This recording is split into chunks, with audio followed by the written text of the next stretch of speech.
এইবার বলবেন হুজুর হিন্দু বলছে বৌদ্ধরা কিছু বলে নাই, বৌদ্ধদের ধর্মগ্রন্থ খোলেন। গৌতম বুদ্ধ হিব্রু ভাষায় বললেন, হিন্দুরা বললেন সাংস্কৃতিক ভাষায়। অনেক লেকচারার থাকতে পারেন, ডক্টর প্রফেসর থাকতে পারেন। আমি যে কথাগুলো বলতেছি খুব খেয়াল করে শুনবেন, ভুল হলে আমাকে জানা দিবেন, আমি সংশোধন করার চেষ্টা করব। আমার ভাইরা, গৌতম বুদ্ধ ডাক দিয়ে বললেন, পৃথিবীর মানুষ ধর্ম যদি মানতে হয়, ওই ধর্মের পক্ষে আমি লাল ছালু গায়ে দিয়া টাক্কু মাথা হইয়া ধ্যানমগ্ন অবস্থায় সাধনা করে যা বুঝলাম, যা পাইলাম তা বললাম। কি বললাম? অজ্ঞ আনন্দ বিক্ষোভে আশিস বৎসম স্বয়ং কেশনাম আহমদ মোহাম্মদ বদ্ধ ভগবান বদ্ধং শরণং গচ্ছামি সংঘং শরণং গচ্ছামি ধম্মং শরণং গচ্ছামি ওং শান্তি ওং শান্তি। পৃথিবীর মানুষ, ইহকালে পরকালে নাজাত শান্তি মুক্তি যদি পেতে চাও, ওই ব্যক্তির জীবন আদর্শ মেনে নাও যে ব্যক্তিকে তার ভগবান আহমদ নাম দিয়ে দুনিয়াতে পাঠাবে, আর ব্যক্তিটা দুনিয়াতে সে মোহাম্মদ হইয়া এক আল্লাহর পক্ষে প্রচার করে দিবে। সুবহানাল্লাহ জোরে কোন। এইবার বলবেন হুজুর হিন্দু বলল, বৌদ্ধ বলল, খ্রিস্টানরা কিছু বলে নাই। পদমং মক্কাতং হেরতং কুরতং গুহা। পৃথিবীর মানুষ, হেরা গুহার ভিতরে ধর্মের নিগুড় তত্ত্ব রহিয়াছে। আমি বলে গেলাম, ওই ধর্মের পক্ষে স্বীকৃতি প্রদান করে গেলাম যেই ধর্মে গায়ের গুস্ত খাওয়া হালাল মনে করা হয়, এবং যেই ধর্মের ধারক বাহক মক্কার হেরা গুহায় ধ্যানমগ্ন অবস্থায় বসে থাকবে, আর তার আল্লাহ তার উপরে মানবতার সফলতার চাবিকাঠি হিসাবে 30 পারা কোরআন নাজিল করে দিবে। সুবহানাল্লাহ বলেন, আরো ধরে বলেন সুবহানাল্লাহ। আমার ভাইরা, আমার বন্ধুগণ, কেন আমি এই কথা বললাম? আমার বগুড়ার বাবাজিরা, জহুরুলনগরে যে কথাটা আমি বলছিলাম, বাজান গভীর মনোযোগ দিয়ে শুনবেন। আমার ভাইরা, 2007 এপ্রিল মাসে ভারতের জমিনে মোস্তফা হোসেনী সঙ্গ নিয়া, নুরুল ইসলাম বলিপুরীর সঙ্গ নিয়া আমি গুনাহগার কলিকাতার আগারতলায়, জলপাইগুড়ি, শিলিগুড়ি, হিমালয় পর্বতের কাছে আমি গুনাহগার যখন ইসলামী সেমিনারে বক্তব্য দেওয়ার জন্য একটা চান্স পাইলাম, আমার বাবাজিরা রে 12 মিনিট সময় পাইলাম। সময় পাওয়ার পর আমি মন্ত্রণাদি পাঠ করলাম, এরকম মন্ত্রণাদি। আর এই মন্ত্রণাদি শুনি একজন নয়, দুইজন নয়, কয়েকজন হিন্দু ব্রাহ্মণ আমার বিরুদ্ধে খেপে গেল। ও বন্ধুগণ, আমাকে ডাক দিয়ে বললেন, মৌলবী তুমি যেই মন্ত্রণাদি পাঠ করলে, এই মন্ত্রণাদি দ্বারা প্রমাণ করে দিবা আল্লাহ সত্য, নবী সত্য, কোরআন সত্য। প্রমাণ যদি না করো, তোমার বিরুদ্ধে কিন্তু ফাঁসির অর্ডার হয়ে। আমার ভাইরা রে, এমন বেকায়দায় পড়ে গেলাম। বাবাজি, কয়েকজন হিন্দু ব্রাহ্মণ আবার কলিকাতার থেকে পুলিশগুলো খবর দিয়ে নিয়ে আসলো। পুলিশগুলো পিকআপ ভ্যান নিয়ে চলে আসলো। আমি গুনাহগারকে জিম্মি করে নিয়ে গেল। আমার ভাইরা রে, একদিন নয়, 2 দিন নয়, 3 দিন কারাগারে কারাভুক্ত অবস্থায় থাকা লাগলো। বাজান রে, অন্যায় আমার একটাই ছিল, ইসলামের পক্ষে কথা বলা। পানির পিপাসায় কলিজা শুকা যায়, কন্ট্রোলি শুকা যায়। আমি পানি পানি বলে চিৎকার করি, শয়তানগুলো পানি দেয় না।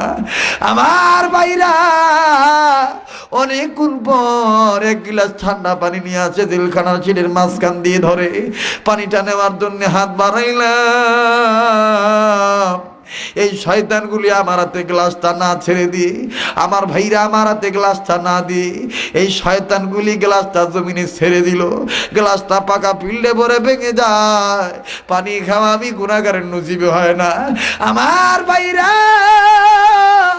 এমন একটা বিপদ পত্র পত্রিকায় দেখে দিলেন, কলিকাতার আগারতলায় 2007 সালের শুরুর দিক দিয়া।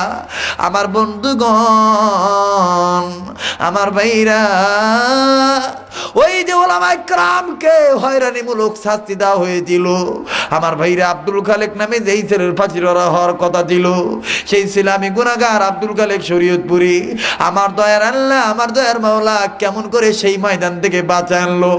আমার ভাইরা, ক্ষুধা আর তন্ত্র সহ্য হয় না। অনেকক্ষণ পর একটা রুটি জেলখানার সিটের মাঝখান দিয়ে ভিকে মারে, এই রুটিটা ধুলাবালির মজমায় পড়ে যায়। রুটিটা আমি ধীরে ধীরে খাই আর মাওলার দরবারে বলি, মাওলা রে তুমি কি আমাকে এই আযাব থেকে মুক্তি দিবা না আল্লাহ? আল্লাহ গো তুমি কি আমাকে এখান থেকে মুক্ত করবা না?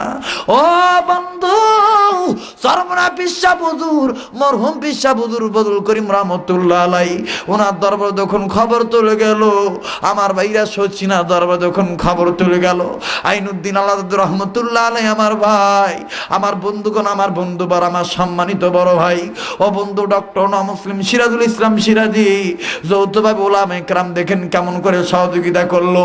খবরটা পাওয়ার পর যশোরী মুন্সি মোহাম্মদ মেহেরুল্লাহর ছেলে আনোয়ার মোহাম্মদ মেহেরুল্লাহর কাছে খবর দিল, বাবাজি আনোয়ার মোহাম্মদ মেহেরুল্লাহ আদালতের অনুমতি ক্রমে আমার সাথে ফোনের মাধ্যমে কথা বলে ডাক দিয়ে বললেন, আব্দুল খালেক ভাই আপনাকে তো তাদের এই বিচারের কার্যালয়ে দাঁড় করাবে, তবে কার্যালয়ে দাঁড় করানোর আগে আমি আপনার কাছে শুনতে চাই আপনি কোন মন্ত্রগুলো পড়ছেন, আপনি আমাকে একটু শোনায় দেন। আমি বললাম, ভাইয়া 1 নম্বর মন্ত্র পড়েছি, লা ইলাহা হরতি পাপম ইল্ল ইলাহা পরম পদম জন্ম বৈকুণ্ঠময় অপরিণতি তজ্জপিন মুহাম্মদ। 2 নম্বর মন্ত্র পড়ছি, একং ব্রহ্মং স্রষ্টা নিহনা নাস্তিং কিঞ্চং। এবার বললো 3 নম্বর মন্ত্র বললো, আমি 3 নম্বর মন্ত্র বললাম, মদ দরিতা দরিতা নমস্ত নমস্ত প্রণাম প্রণাম মদ দরিতা দরিতা। এবার বললো 4 নম্বর মন্ত্র বলো, 4 নম্বর মন্ত্র বললাম, হুতার মিন্দ্র মহাসুরিন্দা মহাসুরিন্দা ওয়াল্লাহ মিল্লাম দস্তঙ্গিল্ল ইলাহা। আমার ভাইরা রে 5ম নম্বর মন্ত্র যখন বলে দিলাম, আনোয়ার মোহাম্মদ মেহেরুল্লাহ ডাক দিয়ে বললেন, আব্দুল খালেক ভাই কি বলবো ভাইয়া, আমার বাবা মুন্সি মোহাম্মদ মেহেরুল্লাহ হক কথা বলার কারণে আমার বাবাকে কলিকাতার হিন্দুরা বাতির সাথে বিষ খাওয়া মেরে ফেলে দিয়েছে। আমি বললাম, বড় ভাই আমারও তো এরকম করুণ দশা, মনে হয় আমি ছাড়া পাবো না, আমাকে আর মেরে ফেলে দিবে, আমাকে ফাঁসির ভয় দেখায়, আমাকে খাবার দেয় না। আনোয়ার ভাই বললেন, আব্দুল খালেক ভাই চিন্তার কোনো দরকার নাই, আপনি যখন আগামীকাল তাদের বিচারের কার্যালয়ে দাঁড়াবেন, 10-এর সামনে দাঁড়াবেন, হুজুর হিন্দুদের মন্ত্র থেকে 2 নম্বর মন্ত্র নিবেন আর কোরআন শরীফ থেকে একটি আয়াত নিবেন, মুসা নবীর দলিল নিবেন।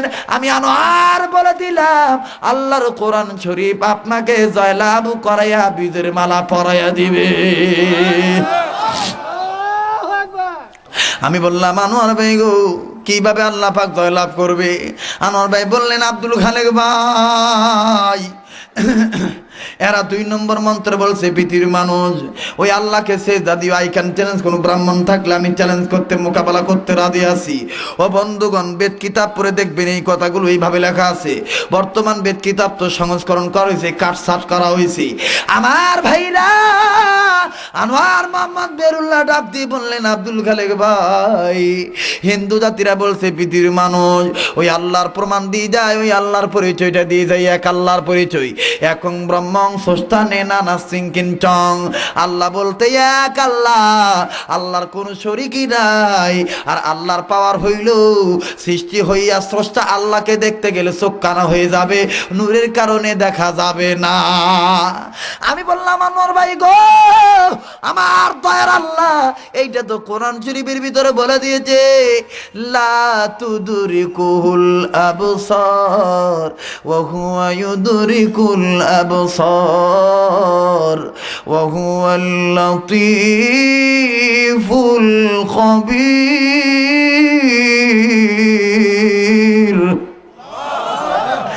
আমার ভাই বললেন, আব্দুল খালেক ভাই এই আয়াতটা আপনি নিবেন আর ওই 2 নম্বর মন্ত্র নিবেন, মুসা নবীর দলিল নিবেন, দেখবেন আপনি যা লাভ করবেন।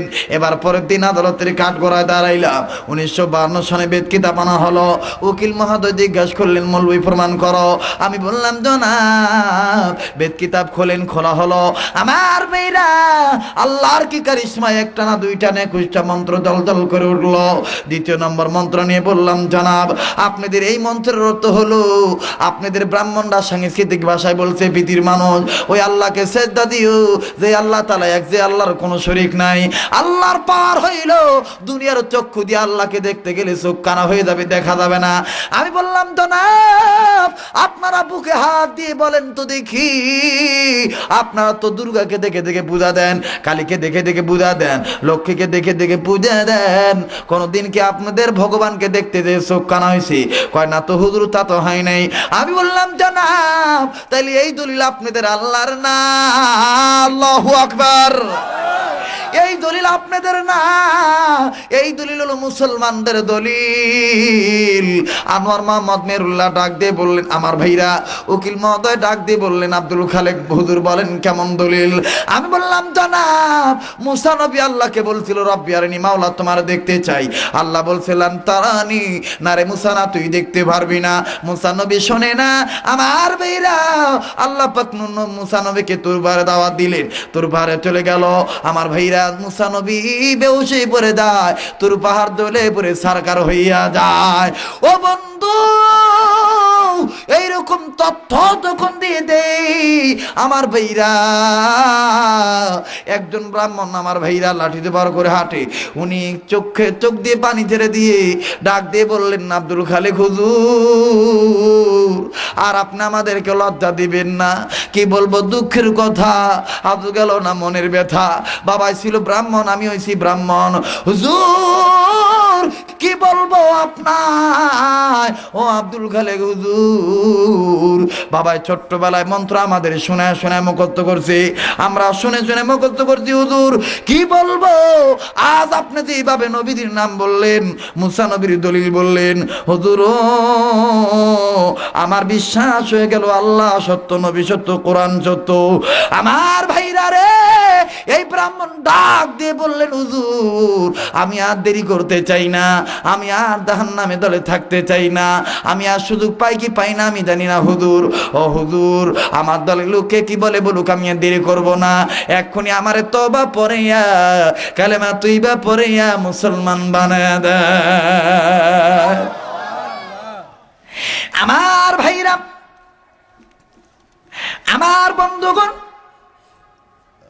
এই তথ্যগুলি যখন আমি দিয়ে দিলাম, সারা বাংলার জমিনে নয় এশিয়া মহাদেশের ইন্টারনেটে আমার এই ওয়াজগুলো চালু করা আছে। এই তথ্যগুলো আমি যখন দিয়ে দিলাম বাবাজি, বিশেষ করে এই ওয়াজটা যখন আমি করে দিলাম, আমার ভাইরা একজন নয় দুইজন নয়, ও বন্ধুগণ ওলামায়ে কেরামের সম্মতিক্রমে চরমনায়ের খলিফা মুস্তাফা হোসেনের হাতে হাত রেখে আমার ভাইরা ৩৭ জন হিন্দু ব্রাহ্মণ সাধারণ মানুষ কালেমা তুইবা পড়ে মুসলমান হইয়া যায়। ও বন্ধু এই ওয়াজগুলো দেখে বাংলাদেশ পর্যন্ত সারা পৃথিবীর জমিনে আমার ভাইরা টোটাল হিসাব ৭৬ জন হিন্দু মানুষ কালেমা পড়ে মুসলমান হয়েছে। এ তো গত নভেম্বরের ১০ তারিখ, নভেম্বরের ২৬ তারিখ রাজশাহী গোদাগাড়ি কাকনাটে আমার প্রোগ্রাম ছিল। ও বন্ধু এই ওয়াজগুলো যখন করতে গেলাম, লোকটার নাম আমার ভাইরা রাজকুমার, এই লোকটা ডাক দিয়ে বললেন, হুজুর হুদাল্লিন নাসের ব্যাখ্যা শুনেছি, কোনোদিন এরকম করে শুনি নাই, আজকে আপনার মুখে শুনে প্রমাণ হয়ে গেল আল্লাহ সত্য, নবী সত্য। হুজুর আমি আর রাজকুমার হয়ে বাড়িতে যাব না, আমি মুহাম্মদ নবীর আদর্শবান ব্যক্তি হয়ে বাড়িতে যাব। আমি ডাক দিয়ে বললাম ঠিক আছে তওবা পড়েন। ও বন্ধুগণ রাজশাহী হুজুরদের সামনে তওবা পড়ানো হলো। লোকটার নাম রাজকুমার মাইনাস করে দিয়া রাজু আহমদ আমি লিখে কালেমা পড়ে মুসলমান হয়ে গেল। ভাইরা রে আমার বন্ধুগণ, এই তত্ত্বগুলো আমার বৈদুন বন্ধুরা আমার তাদের লাগে শেষ সময় আপনারা নিয়ে যাবেন। বাজান যে কথাটা আমি বলতেছিলাম, হুদাল্লিন নাস কোরআন শরীফ শুধু আমাদের জন্য না সবার জন্য। আরো জোরে বলেন, শুধু আমাদের জন্য না সবার জন্য। কষ্ট হচ্ছে? আর কিছুক্ষণ বাড়াবো? কত বাজে বাবু? হ্যাঁ যত বাজে বাজুক নাকি? লিল্লাহ যারা যারা আছেন তারাও নাকি? আল্লাহু আকবার। এগুলো কোরআনের আকর্ষণ, কোরআনের পাগল, যখন আল্লাহু আকবার। ভাইরা তোমরা যারা যারা আছো আমি তোমাদের জন্য দোয়া করব ইনশাআল্লাহুল আজিজ। মক্কাতুল মুকাররমা এবার পবিত্র রমজান মদিনা, পবিত্র রমজান মুবারকে মক্কাতুল মুকাররমায় মদিনা শরীফে চাপাই নবাবগঞ্জের লোকজনের সাহায্যে সহযোগিতায় 23 দিনের এক টানা প্রোগ্রাম বিভিন্ন মসজিদে, বিভিন্ন মার্কেটে, সৌদি আরবে। সুবহানাল্লাহ বলেন। তা আমি চিন্তা করলাম যে একসাথে উমরাও করে আসি, তাদেরকে বয়ানও শুনে আসি। সুবহানাল্লাহ বলেন। আমার ভাইরা, আমি আপনাদের জন্য দোয়া করব, একটু ধৈর্য ধরে। যে কথাটা বলতেছিলাম, কোরআনের দাম কম না বেশি ভাইজান? তাহলে কোরআন শরীফ শুধু আমাদের জন্য না, সবার জন্যে। এ বাণী সকলের নয়, শুধু মুমিনের, যারাই চলবে মেনে ফল পাবে কোরআনের। যারা কার মারহাবা। এ বাণী সকলের নয়, শুধু মুমিনের, যারাই চলবে মেনে ফল পাবে কোরআনের। ঘরে বলো কি বা রাষ্ট্রে বলো, ঘরে বলো কি বা রাষ্ট্রে বলো, অশান্তি দূর করে শান্তি জানে। সমাধান সমাধান চাও যদি জীবনে মরণে, ফিরে যাও খুঁজে নাও চোখ রাখো কোরআনে। ফিরে যাও খুঁজে নাও চোখ রাখো, ফিরে যাও খুঁজে নাও চোখ রাখো। বলেন না, ফিরে যাও খুঁজে নাও চোখ রাখো, ফিরে যাও খুঁজে নাও চোখ রাখো। সবাই কিন্তু বলতেছে না, বলেন বলেন। ফিরে যাও খুঁজে নাও চোখ রাখো, ফিরে যাও খুঁজে নাও চোখ রাখো। তবে পাবে সুখ শান্তির ঠিকানা, তবে পাবে সুখ শান্তির ঠিকানা, যদি মেনে নাও তুমি মনে প্রাণে। সমাধান সমাধান চাও যদি জীবনে মরণে, ফিরে যাও খুঁজে নাও চোখ রাখো কোরআনে। ফিরে যাও খুঁজে নাও চোখ রাখো, ফিরে যাও খুঁজে নাও চোখ রাখো। এত চির অম্লান চির মুকুতির ডাক, এ যে মহাবাণী খোদারি কালামে পাক। মারহাবা বলে। এত চির অম্লান চির মুকুতির ডাক, এ যে মহাবাণী খোদারি কালামে পাক। এই দুনিয়া আর সেই দুনিয়া, এই দুনিয়া আর সেই দুনিয়া, মুক্তি পাবে তুমি দু জাহানে।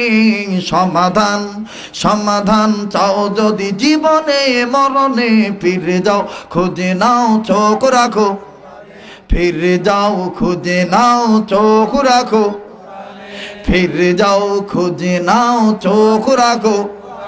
মারহাবা বলে। কোথায় চোখ রাখতে হবে? মুসলমানরা রাখে, আমরা রাখি। বর্তমান বাংলাদেশের সবাই কি রাখি নাকি ভাই? সবাই রাখি না, যার কারণে ইসলামের এই অধঃপতন। কথা বলেন ঠিক কিনা? কেমন রাখি না আমার ভাইরা? আল্লাহ বললেন কোরআন মানলে জান্নাতি, না মানলে জাহান্নামী। ইমাম হাসান হোসেনের কথাটা মনে আছে তো ভাই? জিবরাইল আমিন রেজাল্টটা করে দিবে, শুনে যাবেন না? আমি অবশ্যই বলে দেব। ঘটনাটা আমি আমার এই হাতে জমা রাখলাম, কিন্তু একটু শাখা প্রশাখা আমি বাড়তেছি। সেটা কেমন আমার ভাইরা? আল্লাহ বললেন কোরআন মানলে জান্নাতি, না মানলে জাহান্নামী। সেটা কেমন? আল্লাহ বললেন নারীরা তোমরা পর্দায় থাকো। আপনারা বলেন তো দেখি, কি বলেন? নামাজ যেমন ফরজ, রোজা যেমন ফরজ, পর্দাটা আসতে কইলেন কেন? আরো জোরে। ধনীদের জন্য হজ করা, যাকাত দেওয়া ফরজ। মুসলমানদের জন্য কোরআন পড়া, ইকরা বিসমি রাব্বিকাল্লাযী খালাক। আল্লাহু আকবার বলে। মুসলমানদের জন্য, প্রতিটি মুসলমানের জন্য কোরআন পড়া ফরজ। বুঝে পড়ুক আর না বুঝে পড়ুক, কোরআন পড়া ফরজ। এরপরে যদি বুঝে আইন মানা ফরজ, আর যদি না বুঝে বোঝা ফরজ। কথা বলেন ঠিক কিনা? যদি না জানে জানা ফরজ। আল্লাহু আকবার বলে আমার ভাইরা। কিন্তু দেখেন আল্লাহ পাক বলেন নারীরা পর্দার ভিতরে থাকো। নারীরা পর্দা থাকে? জোরে কর না কেন? থাকে রে ভাই। থাকে তো থাকে না। দেখবেন ওই যে কি আর বলি, বাপরে বাপ, আমার বাংলাদেশে যে কয়েকদিন আগে ভাই একটা দিবস গেল না রে ভাই? ওটা কি দিবস ভাই? বিশ্ব আন্তর্জাতিক লুচ্চা দিবস, ভালোবাসা দিবস। কথা বলেন ঠিক না বে ঠিক? ইরে বাপরে বাপ, রাজশাহী বিশ্ববিদ্যালয়ে গেছি ভাই দেখার জন্য। মগার কোলের উপরে মগি হইয়া রইছে। মগায় চীনা বাদাম খুইলা খুইলা দেয়, মগি কুট কুট কুট কুট করে খায়। আর মগায় কয় খাও সখী খাও। মগি আবার নিচের তেন খায় আর কয় I love you, very very love you. মগায় আবার কয় আই এম টু টু টু টু টু টু টু। ভাই গো, খুব মজার ব্যাপার, খারাপ লাগতেছে। ওরে বাপরে বাপ, আল্লাহ বলছেন নারীরা পর্দা থাকো। কিন্তু দেখেন, আমি তো মনে করি ভাই, বর্তমান আমার দেশে এই ইফটিজিং বৃদ্ধি হওয়ার 1 নম্বর কারণ হলো নারীদের বেপরদা। কথা বলেন, জোরে বলেন, ঠিক না বা ঠিক? বর্তমান এই আমার দেশে ইফটিজিং বৃদ্ধি হওয়ার 1 নম্বর কারণ হলো নারীদের অশ্লীলতা, বেপরদা, বেহায়াপনা, নির্লজ্জতা। কথা বলেন, ঠিক না বা ঠিক? বাপরে, আল্লাহ বলেন পর্দা থাকো, আর এই বেটিরা বর্তমান পর্দা থাকে না ভাই। বর্তমান এই বেটিরা দেখেন, দেখেন পর্দাত না থাকে, আরে বাপরে বাপ, এখন আর কি কই, ডিজিটাল আলট্রা মডার্ন যুগ। এই মেয়েরা দেখবেন বোরকাট এখন পরে না ভাই। আগের যুগে দেখছি আমার মা বোনেরা খুব ঘন্টাটা লম্বা করে দিছে, কিন্তু বর্তমানে এখন এই বেটিরা ঘন্টাটা কেমন করে লম্বা দেয় জানেন? এই এই এই এইরকম দেয়। কথা বলেন, কথা বলেন, কথা বলেন, কথা বলে এইরকম দেয় ভাই। কি আর কই, আস্তাগফিরুল্লাহ, নাউযুবিল্লাহ।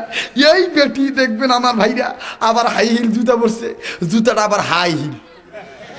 যেই রোডে হাঁটে, রোডটার নাম আবার হাই রোড। এই বেটি আবার যখন হাই হিল জুতা পরে, তখন আবার যুবকগুলো আবার কয়, বাপরে, বেটি যখন পরছে হাই হিল জুতা আর রোডে হাঁটতেছে হাই রোডে, তাইলে আমি আবার কেন চুপ থাকি? তখন কয় হাই। কথা বলেন, কথা বলেন, কথা বলেন আমার ভাইরা। তো আমি যেই কথাটা বলতে চাচ্ছি সেটি হলো এই, বাদান রে, তার মানে আমার বাংলাদেশে বিশ্ববিদ্যালয় বর্তমান নজর করে দেখবেন, কি আর কই বাজান, বর্তমান বিশ্ববিদ্যালয় আর বিশ্ববিদ্যালয় নাই, কুকর্মের কারণে বেশ্যা বিদ্যালয় হয়ে গেছে। শিক্ষাঙ্গনে দিকে রে ভাই দেখো না চোখ মেলিয়া, ছাত্ররা সব বই ছেড়ে আছে শুধু পীড়িত লইয়া। শিক্ষাঙ্গনে দিকে রে ভাই দেখো না চোখ মেলিয়া, ছাত্ররা সব বই ছেড়ে আছে শুধু প্রেম লইয়া। অস্ত্র তো সঙ্গের সাথী, অস্ত্র তো সঙ্গের সাথী, হইতে মাস্তান ওরা শিক্ষিত শয়তান, ওরা। আস্তে কোন কেউ শুনবে, আর যখন না, ওরা শিক্ষিত শয়তান, ওরা। বলেন, ওরা শিক্ষিত শয়তান, ওরা কি শয়তান? এক একটা আয়ো পাস, বায়ো পাস, মেট্রিক পাস, টেট্রিক পাস। বাপ যদি বেটিক ডাকে, মা বেটি, ও মা, মাম্মি এদিকে আসো, বেটি তখন এখন আলট্রা মডার্ন ডিজিটাল শিক্ষিত হওয়ার কারণে কয়, হাই ড্যাডি এসছি তো। কথা বলে, এগুলো হলো শিক্ষিত? হ্যাঁ, কয় হাই ড্যাডি এসছি তো, ওর থোতা দিয়ে আব্বা ডাক বাইর হয় না, আব্বা আসছি তো।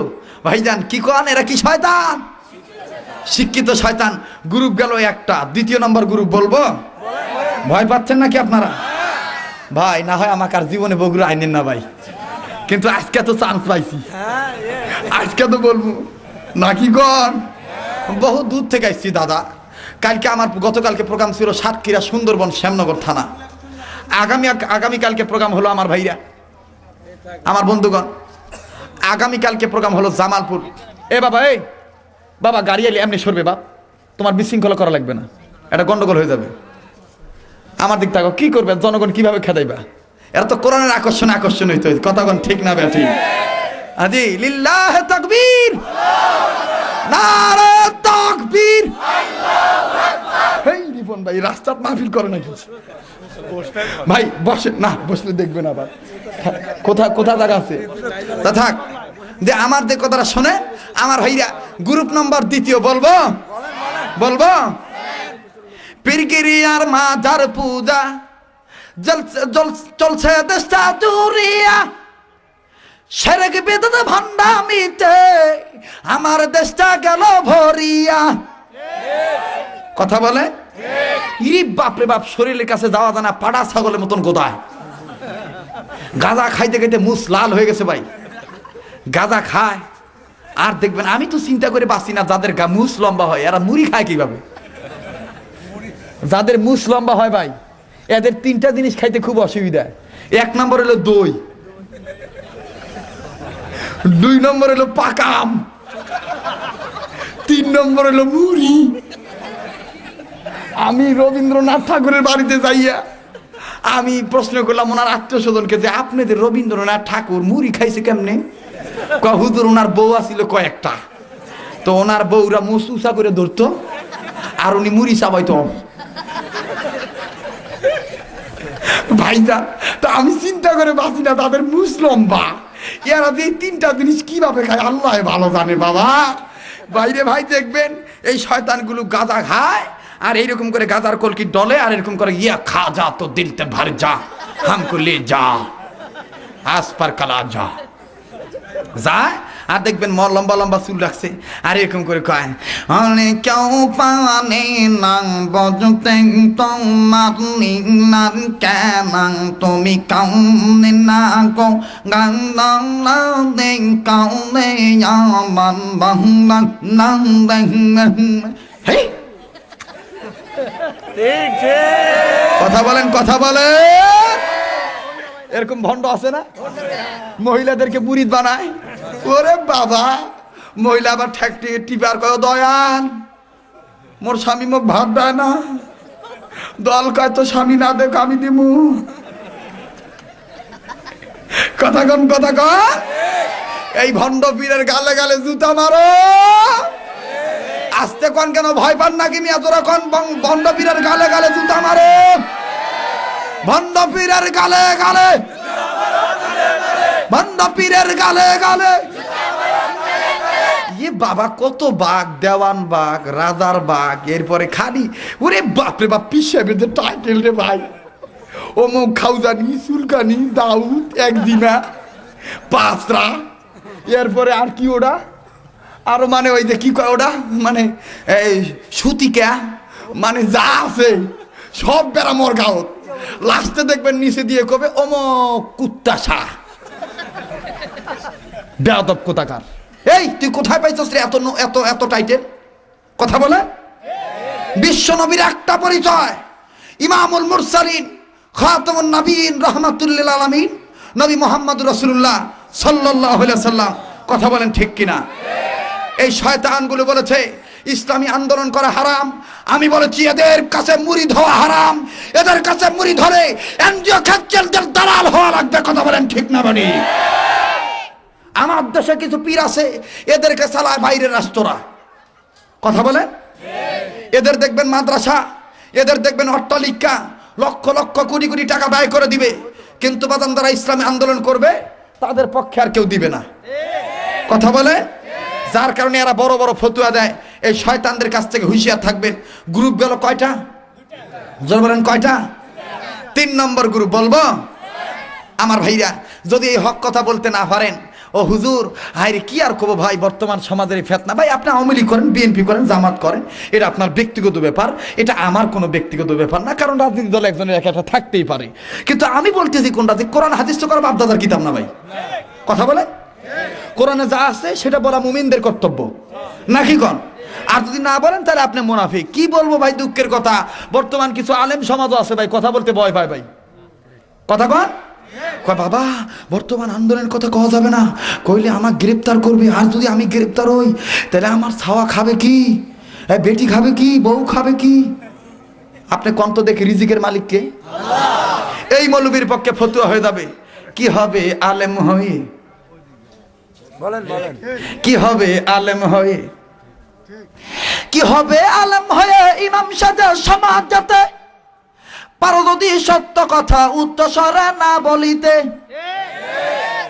কি হবে আলেম হয়ে ইমাম সাজা সমাজ যাতে পারো যদি সত্য কথা উচ্চস্বরে না বলিতে। চাকরি ভয় কর যদি ছেড়ে দাও আয়না গদি, চাকরি ভয় কর যদি ছেড়ে দাও আয়না গদি। কি হবে ধোকা দিয়ে আল্লাহকে, কি হবে ধোকা দিয়ে আল্লাহকে? বলেন না কি হবে ধোকা দিয়ে? সবাই সব মানুষ বলেন কি হবে ধোকা দিয়ে, কি হবে ধোকা দিয়ে? নিঃসন্দেহে গোয়েন্দা সংস্থার লোকজন এই কথাগুলো রিপোর্ট করতেছে। আপনাদের জন্য ভয় না পেয়ে জোরে জোরে বলেন কি হবে ধোকা দিয়ে আল্লাহকে, কি হবে ধোকা দিয়ে? কি হবে ছাত্র সাজে তমকায়া সনদ খানা, যদি হা বিদ্যালয়টা প্রতি তাদের আড্ডাখানা। কি হবে ছাত্র সাজে তমকায়া সনদ খানা, যদি হা বিদ্যালয়টা প্রতি তাদের আড্ডাখানা। এর চেয়ে মরা ভালো দেশ ছেড়ে যাওয়া ভালো, এর চেয়ে মরা ভালো দেশ ছেড়ে যাওয়া ভালো। কি হবে ধোকা দিয়ে কপালটাকে, কি হবে ধোকা দিয়ে বিবেকটাকে, কি হবে বেঁচে থেকে, কি হবে বেঁচে থেকে অযথা বিদ্যা শিখে যদি না গড়তে পারো শোষণবিহীন সমাজটাকে। বলেন না, যদি না গড়তে পারো শোষণবিহীন, কি হবে বেঁচে থেকে? বলেন, কি হবে বেঁচে থেকে, কি হবে বেঁচে থেকে, কি হবে বেঁচে থেকে? মারহাবা কয়। কি হবে নামাজ রোজা ইমানদারির বড়াই করে যদি ওই খোদার কালাম অকেজ হয়ে থাকে পড়ে। মসজিদের কোণে বসে যত করো কষে আছেন একদল সমাজে ফেতনা বেড়ে গেছে, এই মৌলবি লম্বা একটা ভাগরি মাথা দিয়ে মসজিদের কোণাত বসে কয়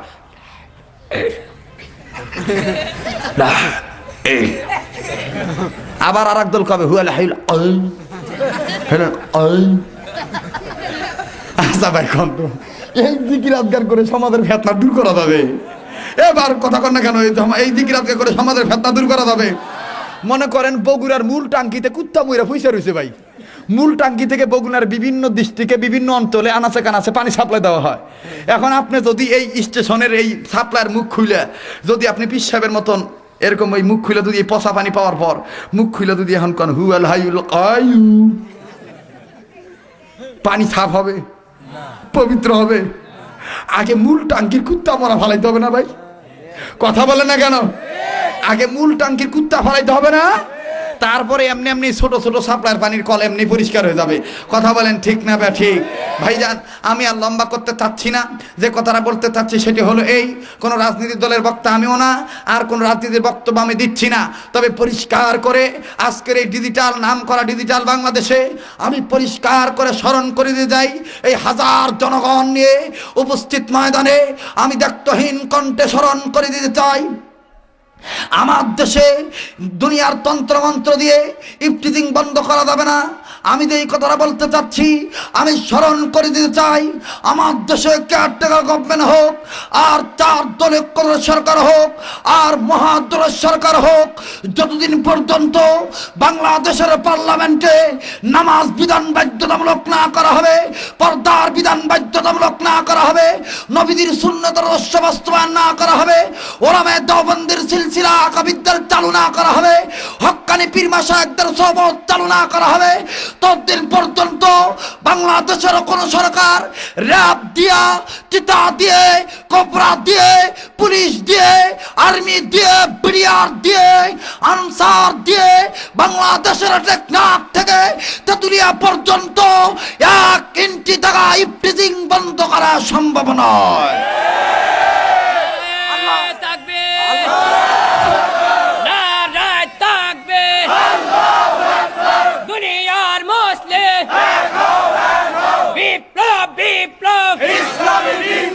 আমার নেতা তোমার নেতা আল কোরআনের আলো সাথে জালো নারায়ে তাকবীর। মনে কষ্ট নিলেন? আমি কোন দলকে টার্গেট করে বললাম?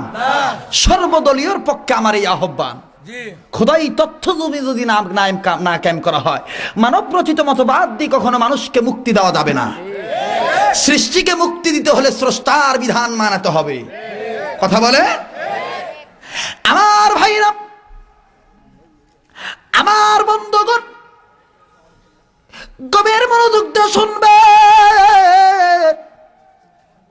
শাহজালাল রহমতুল্লাহ আলাইহি সিলেটের জমিনে দেখলেন দাদা গৌর গোবিন্দ উৎপাত বাড়া দিল। শাহজালাল আল্লাহকে বললেন, আল্লাহ গো কি করি? আমার আল্লাহ ডাক দিয়ে বললেন, শাহজালাল তুমি ইসলামের পক্ষে কিবলামুখী হইয়া আযান দাও, আমি রব্বুল আলামিন বাতিলের আলো নিবাইয়া দেই, ইসলামের আলো জ্বালা দেই।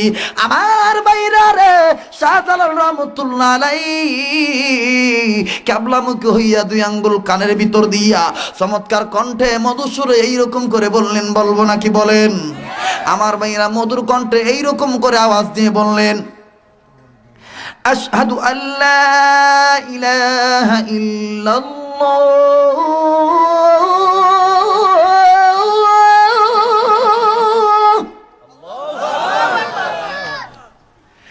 আশহাদু আল্লা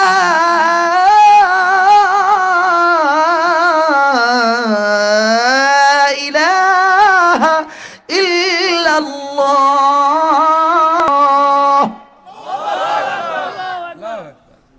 এরকম আজান হয় না ভাই?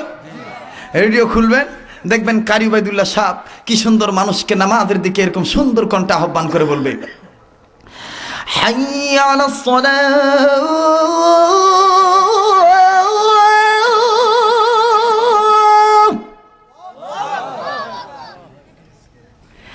হাইয়া আলাস সালাহ।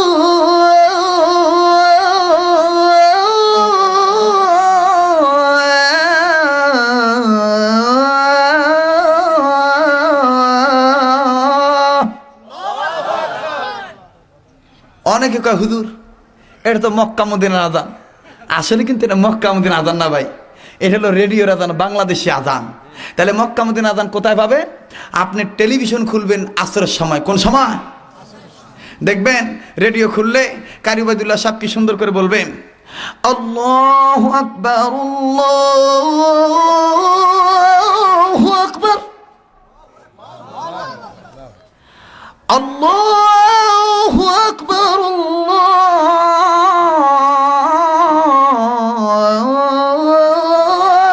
আল্লাহু আকবার।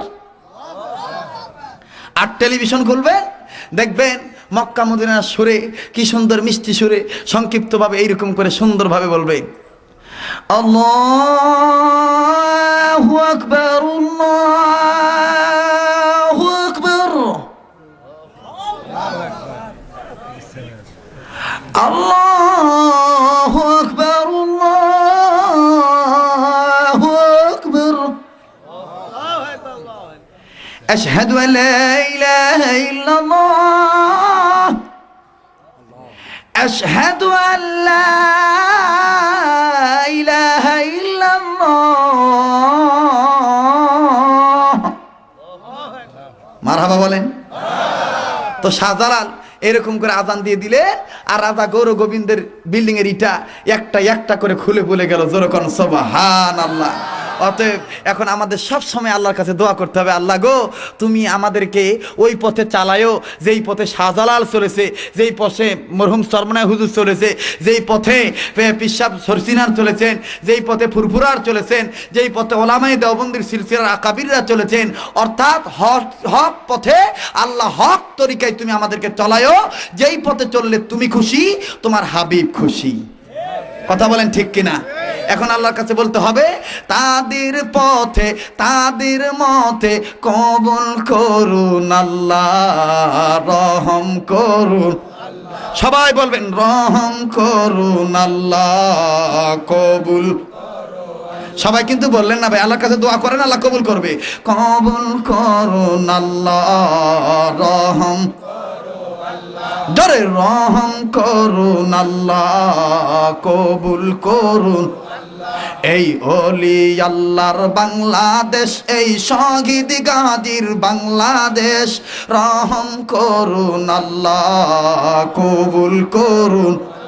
হে রহম করুন আল্লাহ, কবুল করুন। এই শাহজালালের বাংলাদেশ, শাহপরানের বাংলাদেশ, মারহাবা কোন? এই শাহজালালের বাংলাদেশ, শাহপরানের বাংলাদেশ, তাদের পথে তাদের মতে কবুল করুন আল্লাহ, রহম করুন। হে কবুল করুন আল্লাহ, রহম করুন। এই চরমনায়ের বাংলাদেশ, পুরারি বাংলাদেশ, মারহাবা কোন? এই চরমনায়ের বাংলাদেশ, পুরারি বাংলাদেশ, এই সরসিনারি বাংলাদেশ, ইসলামী কর্মীদের বাংলাদেশ, তাদের পথে কবুল করুন আল্লাহ, রহম করুন। হ্যাঁ কবুল করুন আল্লাহ, রহম করুন। লা ইলাহা ইল্লাল্লাহ, জোরে লা ইলাহা ইল্লাল্লাহ, লা ইল্লাল্লাহ, লা ইলাহা ইল্লাল্লাহ, লা ইলাহা। একজন জবান বন্ধ রাখবেন না, এখন আমি ইম্পর্টেন্ট তথ্য বলতেছি। লা ইলাহা জোরে লা ইলাহা ইল্লাল্লাহ, লা ইলাহা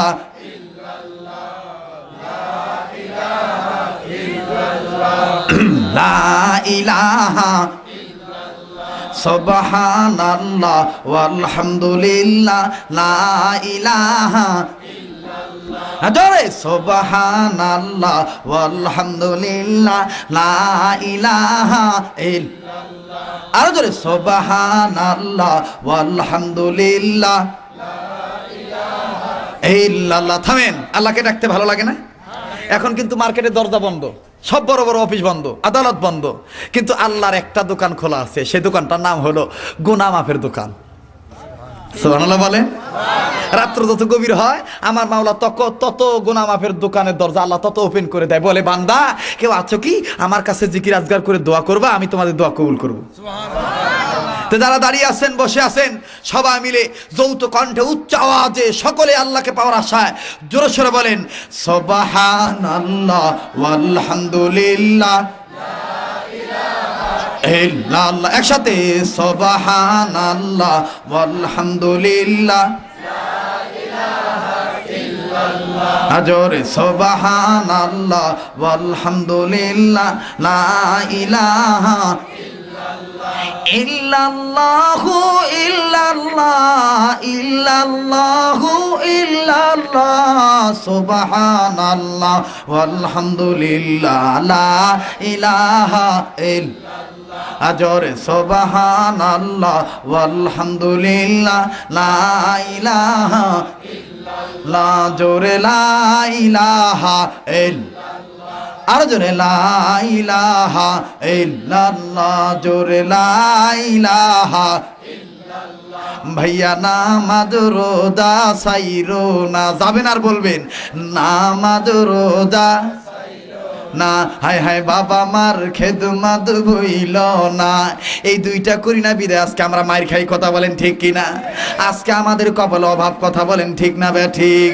নামাজ রোজা সাইর না, বাবা মার খেদমত ভইল না, বলুন নামাজ রোজা না, হায় হায় বাবা মার খেদমত ভইল না, নবীর সুন্নাত সাইর না ভাই, নবীর সুন্নাত সাইর না ভাই, বিদাত বলতে মাইনো না, লা ইলাহা ইল্লাল্লাহ, জোরে লা ইলাহা ও লা ইলাহা ইল্লাল্লাহ, লা ইলাহা ইল্লাল্লাহ, লা ইলাহা ইল্লাল্লাহ। আমার ভাইরা, আমার বন্ধুগণ, কেন মা বোনেরা পর্দা করবেন না? বাবাজি ইমাম হাসান হুসাইনের কথা আমি অবশ্যই বলবো, কিন্তু ভাই গো হাজার হাজার মহিলা মা বোন আসছে, কোন মা বোন ছাদে বসেছে, কোন মা বোন রাস্তায় বসেছে। ও বগুড়ার মা বোনেরা, জানি না আর কোনোদিন আমি আসতে পারবো কিনা আমি জানি না, তোমরা যারা আমাকে টিভির পর্দায় দেখেছো, স্যাটেলাইটের মাধ্যমে, ইন্টারনেটের মাধ্যমে, ডিশ অ্যান্টেনার মাধ্যমে, মা গো আমি সেই শরীয়তপুরে তোমাদেরকে বলে দিই, মা তোমরা যদি ভালো হইয়া যাও তোমাদের পেট থেকে আবার জন্ম নেবে শাহজালাল, কথা বলেন ঠিক না বেঠি? ভাইয়া মা বোনেরা কেন ভালো হবেন না? আমার আল্লাহ রাব্বুল আমিন 10 জন পুরুষকে জান্নাতের টিকিট দিল, এখন দিলটা নরম করে দিবেন। আল্লাহ পাক 5 জন মহিলাকে জান্নাতের টিকিট দিল, 10 জন পুরুষ আশারে মুবাশশারা, আর 5 জন মহিলাকে আল্লাহ জান্নাত দিয়ে দিল। আমার ভাইরা, আমার এই বইটার ভিতরে আজব আজব তথ্য আছে, আমি আজকে এই বইটা প্রেস থেকে বের করেছি বাদান, বহু খাটাখাটনি করে কিতাবটা মিলে গেছি। ও বন্ধুগণ, পিপিলিকে কেমন করে জান্নাতে যায়, মাছি কেমন করে জান্নাতে যায়, কোন কাজটা করার কারণে জান্নাতে যায়, আমি এই কথাগুলি তথ্যগুলি এই জায়গায় দিয়ে দিলাম। কিন্তু বাদান রে, পাঁচজন মহিলাকে আল্লাহ জান্নাতের টিকিট দিল। মহিলাদের পক্ষে মস্তুরতের একটি আলোচনা করি। আমি কোরআন মানলে জান্নাতি, না মানলে জাহান্নামী। আমি মা বোনদের খেদমতে একটু আরজ করার পর আবার ফিরে আসতেছি ইমাম হাসান হোসেনের কথায়। আমি 5 থেকে 10টা মিনিট সময় পাই, দিবেন তো ইনশাল্লাহ আপনারা? আমার বাইরা, মা বোনেরা গো, তোমাদের মতন মা ছিল মা খাদিজা, তোমাদের মতন মা ছিল মা আয়েশা, তোমাদের মতন মা ছিল মা ফাতিমা, তোমাদের মতন মা ছিল মা সুমাইয়া, তোমাদের মতন মা ছিল মা আসিয়া। এই 5জন মহিলার দিলের ভিতরে নবীর প্রেম জাগ্রত ছিল, নবীর প্রেম ইমান পাকা মহব্বত ছিল, যার কারণে আল্লাহ জান্নাত লিখে দিল। যারা বলেন সুবহানাল্লাহ। ও ভাইরা, ও মা বোনেরা, 5জন মহিলার কথা বলতে গেলে সারা রাত্র পোহা যাবে। আমার অনেক রাত্রের দরকার হবে, কিন্তু আমি বলতে পারবো না। একটা মায়ের কথা বলে দেই, দিলটা নরম করে দিবে। মা বিশ্ব নবী মুহাম্মদুর রাসূলুল্লাহ মা আয়েশা সহ সমস্ত বিবিদেরকে নিয়ে মজমার ভিতরে বসে বললেন, ও বন্ধু, নবীজির বিবিরা বললেন, নবী গো, এতদিন তো আমাদেরকে একসাথে বসান নাই, আজকে কেন আমাদেরকে একসাথে বসান? নবী আমার ডাক দিয়ে বললেন, বিবিরা রে, আমি আমার খেদমত গুলো তোমাদের মাঝে বন্টন করে দিতে চাই।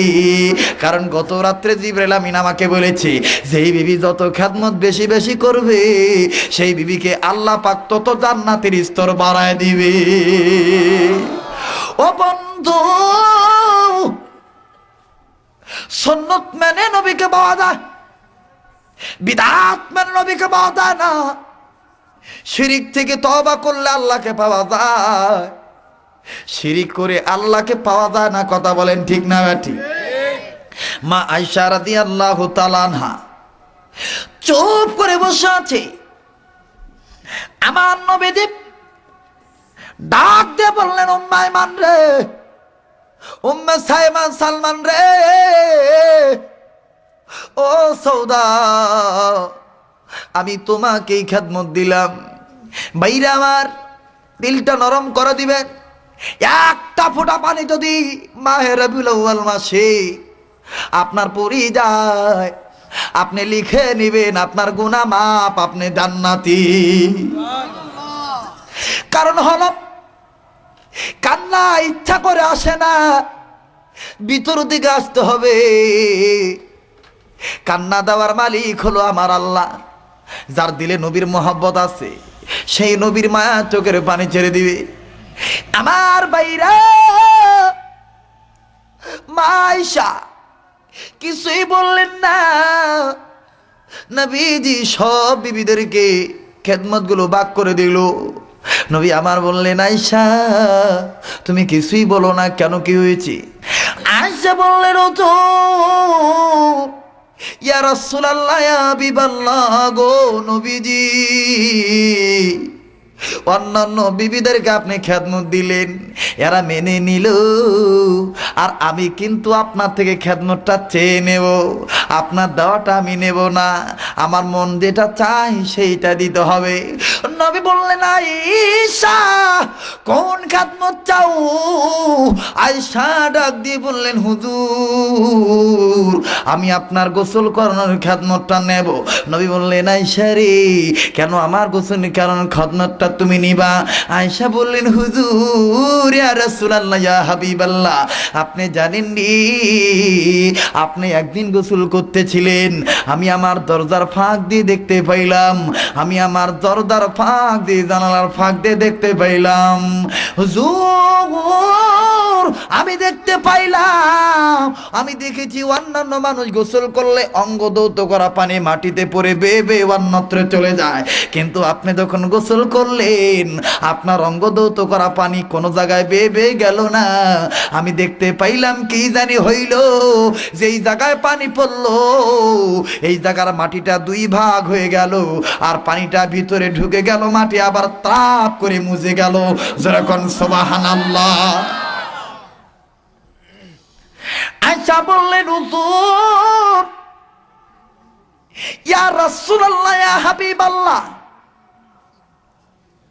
শুধু তাই না, আমি দেখতে পাই আপনি যখন গোসল করেন অন্যান্য মানুষের পানিতে কোনো রকমের কোনো ময়লা দেখা যায়, আর আপনি যখন গোসল করেন গো নবীজি আপনার পানির সাথে কি যেন চিকমিক চিকমিক করে গো নবী। আর এই চিকমিক পানিটা ভিতরে ঢুকে বলল, আজব একটা তথ্য আমি হাদিস থেকে দিয়ে দিলাম, বাস্তব জীবনে বহু শুনছেন বাজান। দেখেন নবীদের মুজিজা দেখেন আমার ভাইরা। নবীজি বললেন আয়েশা রে এইটা কি জাননি? আয়েশা বললেন হুজুর জানতে চাই। নবী আমার বললেন আয়েশা পয়গম্বররা পবিত্র, এদের অঙ্গ প্রত্যঙ্গ পবিত্র, এরা যে পানি ঢালে এটাও পবিত্র, যেই মাটিতে পড়ে মাটিও পবিত্র। ও আয়েশা শুনে নাও শুনে নাও, আমাকে যেই ক্ষমতা আল্লাহ দিয়েছে অন্যান্য পয়গম্বরদেরকে আল্লাহ সেই ক্ষমতা দেয় নাই। আয়েশা রে আমি নবী বললাম ওই যে মাটি দুই ভাগ হইয়া যায়, এক সময় এমন আসবে দুনিয়াতে পেট্রোলের অভাব হয়ে যাবে, ডিজেলের অভাব হয়ে যাবে, অকটেনের অভাব হয়ে যাবে, হীরা মণিকাঞ্চন মুক্তা ইউনিয়াম সোনা খনি রূপার অভাব হয়ে যাবে। শুনে নাও আয়েশা সকল রাষ্ট্রে অভাব হয়ে যাবে, কিন্তু আমার মদিনা মক্কার রাষ্ট্রে কোনোদিন অভাব হবে না। কেন হবে না? আমার অঙ্গ দৌত করা পানি মদিনার মাটির নিচে জমা হয়ে রয়েছে, এগুলো আল্লাহ পাক নিয়ামত বাড়া দিল। বাবাজি মা এসে বললেন হুজুর গো এই জন্য আমি আপনার গোসলের খেদমতটা নেব। নবী বললেন যাও আমি তোমার দিয়ে দিলাম। ও মা আপনারা খুব খেয়াল করে শুনবেন। এবার পরের দিন সকালবেলা আমার নবীকে নিয়ে মা আয়েশা গোসল করার জন্য যখন রওনা হলো, ও বন্ধুগণ বগুড়ার বাবাদিরা মা বোনেরা গভীর মনোযোগ দিয়ে শুনবেন। মা আয়েশা নবী মুহাম্মদকে লইয়া হাঁটি হাঁটি পা পা করে যখন রওনা হয়ে গেল, আমার নবীজি উঁচু জায়গায় বসে গোসল করে, জলচকের উপর বসে গোসল করতেছে বাজান। আমার নবীজি আয়েশাকে বললেন হুজুর গো, আয়েশাকে বললেন উম্মুল মুমিনিন আয়েশা তুমি আমার এই জায়গায় একটু ডলে দাও। আমার নবীজির গর্দানে যখন আয়েশা ডলতে গেল, আমার মেয়েরা নবীজি সামন দিকে যুগে বলল, জলচকের পিছনের পায়া দুইটু উঁচু হয়ে গেল। বাজান রে মা আয়েশা রাদিয়াল্লাহু তাআলা না নবীজির খেদমত করতে পাইয়া খুব খুশি। মা আয়েশার নিজের দিকে কোনো খেয়াল নাই। ভাইরা রে আমার বন্ধুগণ বিশ্ব নবী নিজের দিকে তখন একটু যুগে বলল, পায়া দুটো উঁচু হয়ে গেল। মা আয়েশা রাদিয়াল্লাহু তাআলা আনহার ডাইন পায়ের দুটি আঙ্গুল জলচকের পায়ার নিচে ঢুকে যায়। ডলনে যে আমার নবীজি পিছন দিকে বেক করে। ভাইরা আমার বন্ধুগণ নবীজি নজর করে দেখে পানির সেতু কি যেন লাল রঙের বেয়ে যায়। নবী বললেন আয়েশা রে পানির সাথে কি লাল রঙের বেয়ে যায় জলদি করে বলো। আয়েশা কোনো কথা বলেন না, আবার বললেন আয়েশা এখানে তুমি আর আমি আছি, পানির সাথে লাল রঙের কি বেয়ে যায় জলদি বলো। আয়েশা কিছু বলেন না। আমার মেয়েরা আমার নবীজি আবার বললেন আয়েশা কি লাল রঙের বেয়ে যায় জলদি করে বলো। আয়েশা কিছু বললেন না। এবার নবীজি বিধা ধরে লইয়া পিছন দিকে ব্যাক করে দেখে, পিছন দিকে নজর করে দেখে মা আয়েশা রাদিয়াল্লাহু তাআলা আনহার গালের গোস্ত থরথর করে নড়ে, চোখের পানি টপ টপ করে ধরনার মতন পড়ে। আমার নবীজি বললেন আয়েশা রে কেন তুমি কান্দো, কি হয়েছে? মা আয়েশা ডাক দিয়ে বললেন হুজুর গো আপনি জানেননি আপনাকে যখন আমি গোসল করাইতে যাই আপনি সামন দিকে ঢুকে পড়েছেন, আপনার পায়া দুটো উঁচু হয়ে গিয়েছে, আমার ডান পায়ের দুটি আঙ্গুল ঢুকে গিয়েছে, আপনার শরীরের ওজনের কারণে আমার দুই পায়ের আঙ্গুল পেটে রক্ত বাইর হইয়া যায়। নবীজি ডাক দিয়ে বললেন, আয়েশা তুমি যদি আমাকে দাঁড়াইতে বলতা তাহলে আমি দাঁড়াইতাম, তোমার আঙ্গুল ফাটতো না, রক্ত বাইর হইতো না। আয়েশা বললেন, হুজুর ইয়া রাসূলুল্লাহ ইয়া হাবিবাল্লাহ, আল্লাহর কসম করে বলি আয়েশার তো পায়ের আঙ্গুল দূরের কথা, আমি আয়েশার কলিজা যদি পেটে যাইতো আমি আমার স্বামী মুহাম্মদুর রাসূলুল্লাহকে বসা থেকে দাঁড়াইতে বলতাম না। আমার ভাইরা, নবীজি এবার মাইশাকে বুকের সাথে জড়িয়ে ধরলো, বিদাগানি ডাক দিয়ে বললো, আল্লাহ ও আমার আল্লাহ, তোমার দরবারে আমি দোয়া করে দিলাম, মাবুদ যেদিন স্বামী তার বিবিকে চিনবে না, সূর্য মাথার কাছে চলে আসবে, ওই দিন আমি যেন আমার আয়েশাকে না ভুলে যাই। আল্লাহ পাক জিবরাইলকে বললেন, জিবরাইল নবীর প্রত্যেকটা বিবির দিলে নবীর মোহাব্বত আছে, যা জিবরাইল আমি যে নবীর নাম বুরহান রেখেছি, এই বুরহান অকাট্য দলিল, আর এই বুরহান অকাট্য দলিলকে ভালোবাসতে পারলে, আঁকড়া ধরতে পারলে আমি ওয়াদা দিয়েছি রহমতের কোলে তুলে নেব, জান্নাতে যাওয়ার সোজা রাস্তা দেখা দেব। যা জিবরাইল আয়েশার পক্ষে নবীকে জানিয়ে দাও, খাদিজার মতন আয়েশার কপালেও জান্নাতের টিকিট আমি আল্লাহ বরাদ্দ দিয়ে দিলাম। ও যুবক ভাইরা, কথায় কথা বেড়ে যায়, কেন নবীকে ভালোবাসবা না?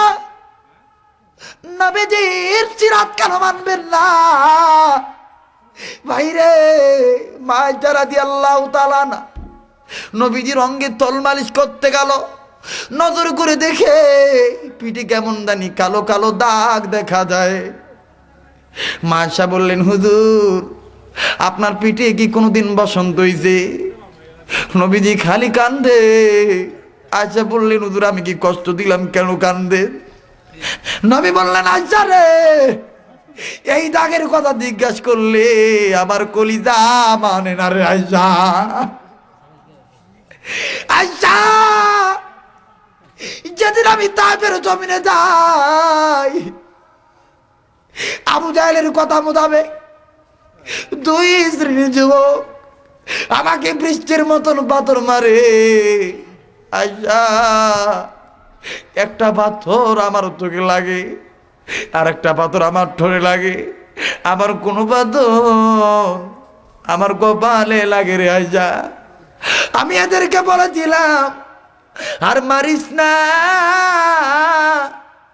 আরে তোরা কি জানিস না আমার মা নাই, আমার বাবা নাই। আয়েশা রে, তারপরে শুনে নাই, আমার এমন ভাবে মানলো, একবার না দুইবার না, তিনবার আমি বেহুশ পড়ে গেলাম। আমার ভাইরা, করুণ ইতিহাস তায়েফের জমিনের। হযরতে যায়েদ নজর করে দেখে নবীজি ঠোঁট ফুলে গেছে, মাথা বেয়ে রক্ত পড়ে। যায়েদ যাবি সব ছেলেদেরকে বললো, ছেলেরা রে, এই লোকটা তো তোমাদের কোনো ক্ষতি করে নাই, তোমরা কেন মারো? ছেলেগুলোর মা হলো, ছেলেগুলো চলে গেল, কিন্তু ভাইয়া যায়েদ চাবি নজর করে দেখে নবী নড়ে না, কোনো কথা বলে না। যায়েদ চাবি নবীদের পা ধরে ডাক দিয়ে বললেন, হুজুর উঠুন আমার হুজুর। নড়ে না, নড়ে না। যায়েদ চাবি ডাক দিয়ে বললেন, প্রভু গো, আমাদের নবীকে কি তুমি ঈসা নবীর মতন আসমানে তুলে নিলা? ভাইরা আমার, নবীজি জ্ঞান ফিরে আসলো। হযরত যায়েদ নজর করে দেখে নবীজি কোনো কিছু বলে না, একবার বললেন, রব্বি হাবলি উম্মতি। আল্লাহু আকবার। এ বগুড়ার যুবকা, কোন নেতার আদর্শ ছেড়ে দিয়ে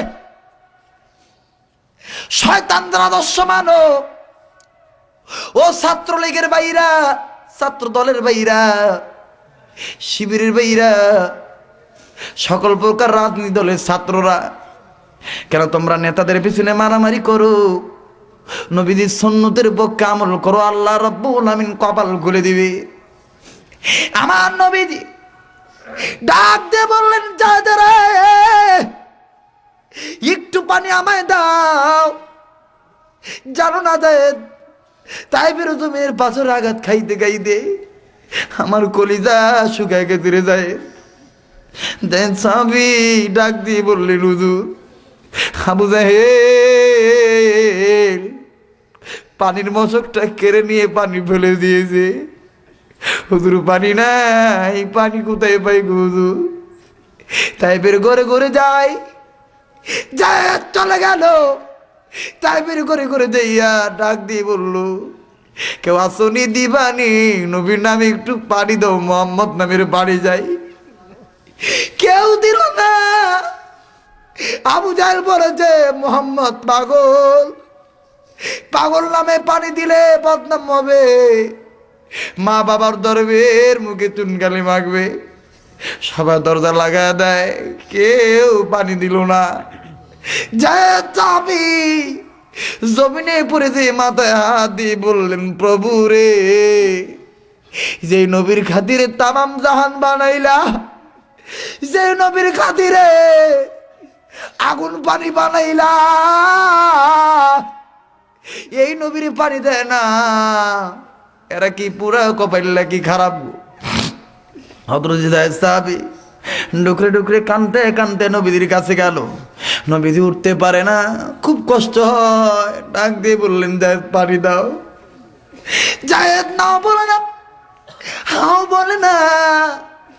ডাক দিয়ে বললেন, হুজুর তাইফের জমিনে কেউ পানি দিল না।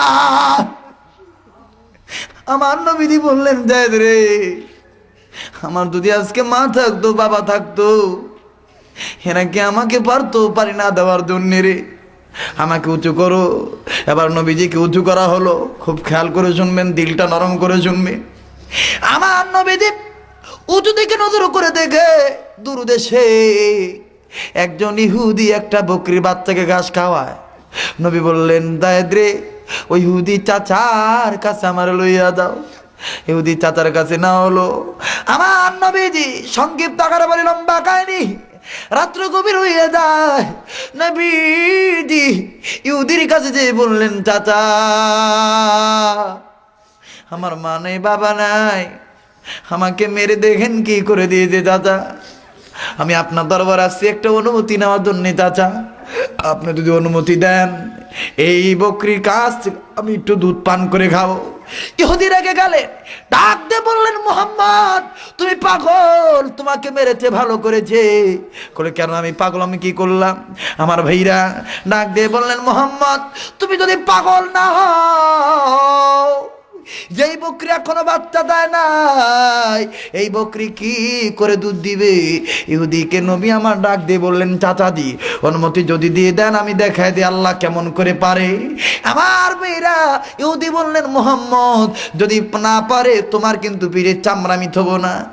হযরত যায়েদ খাপ করে নবীজির হাত ধরে বললেন, হুজুর লাগবে না অনুমতি হুজুর, ইহুদি ভালো না, আপনারা তো কম মারে না যারা, আবার যদি মারে,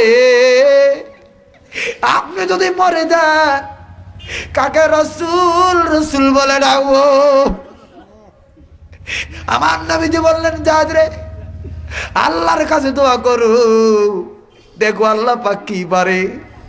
আমার ভাইরা নবীজি চুপ করে বসে বললেন, ডাক দিয়ে বললেন, আয় বকরি, তুই আয় আমার কাছে। কিতাবের লিখে ইহুদি বলে, আমি নজর করে দেখি আমার হাতের বকরি মুহাম্মদ যখন ডাক দেয়, আমার হাত থেকে একটা দর মেরে নবীর হাতে চলে যায়। শুনে নাও, শুনে নাও আমার ভাইরা, নবীজি ইহুদি বকরি পিঠে হাত দিয়ে বললেন, বিসমিল্লাহির রহমানির রহিম। ডাক দিয়ে বললেন, বকরি রে, আর আমার চিনে না, আমি কে, তুই কিন্তু চিনো, আমি আর পারি না, আমার একটু দুধ রে বকরি। আমার মেয়েরা বকরি মুহূর্তের ভিতরে আসমানের দিকে নজর করে মানুষের বাসায় জবান খুলে গেল, ডাক দিয়ে বললেন, প্রভু গো, তাই বাসি চিনেনি রহমাতুল্লিল আলামিন, আমি কিন্তু চিনি আল্লাহ, আমার দুধ দেওয়ার ক্ষমতা নাই, আমি তোমার কাছে বলতেছি তোমার হাবিবের কলিজা ঠান্ডা করার সুযোগ দিয়ে দাও, তাম রক্তগুলি দুধ বানাইয়া আমার কচি বানের ফুটা দিয়ে তুমি বাহির করে দাও, রহমাতুল্লিল আলামিনের কলিজা ঠান্ডা করে দাও। আরে বকরি হইয়া চিনিল, উম্মত হইয়া চিনলাম না, ও পুরা কপাইল্লা মুসলমানেরা। এবার ইহুদি এই দৃশ্য দেখে নবীদের দুটি কদম ধরে বললেন, তওবা পড়ায় দেন, আর তা পড়ায় দেন আমাদের লা ইলাহা ইল্লাল্লাহু মুহাম্মাদুর রাসূলুল্লাহ সাল্লাল্লাহু আলাইহি সাল্লাম। আমার বেইরা সেই মা আয়েশা রাদিয়াল্লাহু তাআলা আনহা ডাক দিয়ে বললেন, নবী গো, এটা আপনার তায়েফের জমিনের আঘাত, কালো কালো দাগ। হুজুর আমি জানি আপনি যদি দোয়া করেন আল্লাহ পাক দোয়া কবুল করে, আপনি আল্লাহর কাছে বলেন না, আল্লাহ গো আমার শাহে রব্বানা, তুমি আমার পিঠ থেকে কালো কালো দাগগুলো মুছে দাও। হুজুর বললেন, না আয়েশা, না আমি পারবো না। আয়েশা বললেন, কেন? নবী বললেন, আয়েশা তুমি কি জানো না আমি উম্মতের কান্ডার রহমতের ভান্ডার? বললেন, হুজুর এই দাগ উম্মতের কোন কাজে লাগবে? হুজুর বললেন, আয়েশা যেদিন হাসরের মাঠ কায়েম হয়ে যাবে, আমার অনেক উম্মত গুনার কারণে জাহান্নামে চলে যাবে, এদের কেউ থাকবে না, আমি নবী সেই দিন সিজদায় পড়ে যাব আর আল্লাহকে ডাক দিয়ে বলবো, প্রভু গো, আমার একটা তায়েফের পাথরের আঘাতের দাগের বিনিময়ে কোটি কোটি উম্মতকে মাফ করে জান্নাত দিয়া দাও। আমার মেয়েরা, এই নবীকে ভালোবাসতে কে কে রাজি আছেন? দুই হাত তুলে দেখান তো দেখি। আল্লাহ রাব্বুল আমিন কবুল করুক, জোরে কোন আমিন। সবাই একটু কালেমা পড়েন, লা ইলাহা ইল্লাল্লাহ। আমার ভাইরা, বিশ্বনবী নবী মুহাম্মদ রাসূলুল্লাহর প্রেম ভালোবাসা দেখেন।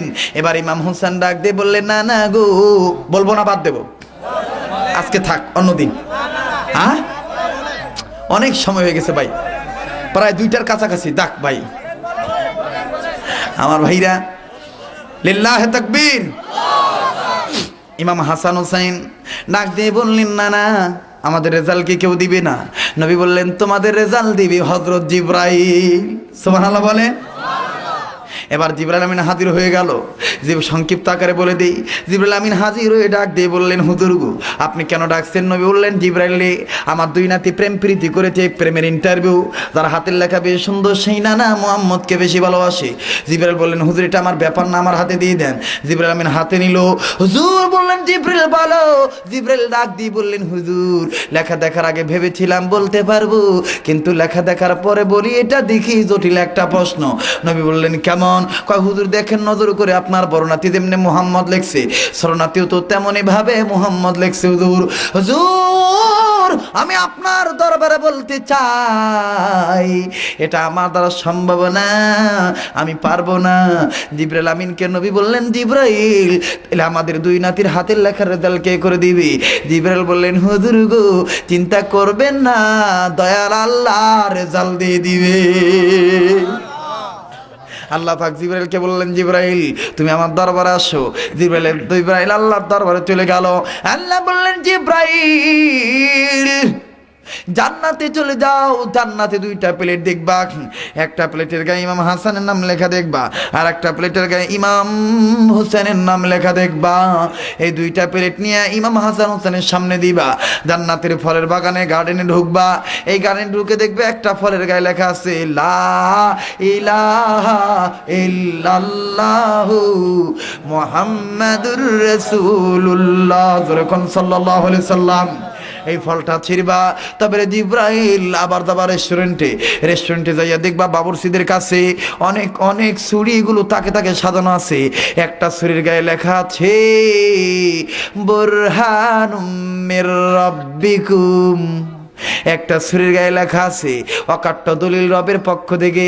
ওই ছুরিটা নিবা, ওই ছুরি হলো আমার নবীর ছুরি। এই ছুরি নেওয়ার পর এই ফলের উপর ধরবা। তবে রে জিব্রাইল,